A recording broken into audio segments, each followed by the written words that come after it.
ఈ రోజు ఒక ఎంగేజ్మెంట్ బ్రైడ్ కి హెయిర్ స్టైల్ వేయడానికి వచ్చానండి. తన హెయిర్ చాలా పలుచగా ఉంది. మెస్సీ బ్రైడ్ వేయమని అడిగింది తను. యాక్చువల్ గా మెస్సీ బ్రైడ్ లోనే స్వీట్ హార్ట్ హెయిర్ స్టైల్ వేద్దాం అనుకున్నా. బట్ దానికోసం కొంచెం ఎక్కువ టైం పడుతుంది. అందుకే మెస్సీ బ్రైడ్ లోనే కొంచెం ఫాస్ట్ గా అయిపోయే ఈ హెయిర్ స్టైల్ వేసాను. ఇది కూడా బానే వచ్చింది. ఫస్ట్ తన హెయిర్ ని క్రింప్ చేసుకున్నానండి. క్రింపింగ్ వల్ల ఏంటంటే హెయిర్ వాల్యూమ్ పెరిగి ఒత్తుగా అవుతుంది. దీనికోసం ఏ హెయిర్ స్టైల్ అయినా సరే బాగా వేసేసుకోవచ్చు. దానికి క్రౌన్ ఏరియాలోని బ్యాక్ కోమ్ చేసుకొని పఫ్ అనేది తీసాను. ఫ్రంట్ వచ్చేసరికి స్ట్రైట్ పార్టిషన్ తీసుకొని టూ సైడ్స్ రోలింగ్ చేసుకున్నాను. దానికి కూడా బ్యాక్ పిన్స్ పెట్టేసుకున్నాను. అందరికి స్ట్రైట్ పార్టిషన్ సెట్ అవ్వదండి.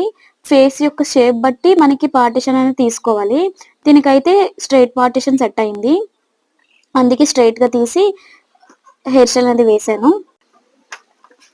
మనం ఏ హెయిర్ స్టైల్ వేసుకోవాలన్నా కూడా ఫస్ట్ క్రింపింగ్ చేసుకోవాలి.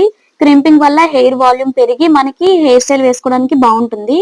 తనకి బయట నుంచి వేణి ఫ్లవర్స్ లాంటివి ఏమి తెప్పించలేదు. సో మల్లెపూలని ఈ విధంగా సెట్ చేసి పెట్టేశాను. ఇది కూడా చాలా బాగా వచ్చింది, బాగుంది కూడా. హెయిర్ స్టైల్ అంటే వాళ్ళకి చాలా బాగా నచ్చిందని చెప్పారు. నాకు కూడా బాగుంది అనిపించింది. వీడియో నచ్చితే సబ్స్క్రైబ్ చేసుకోండి. Thank you for watching. Thank you.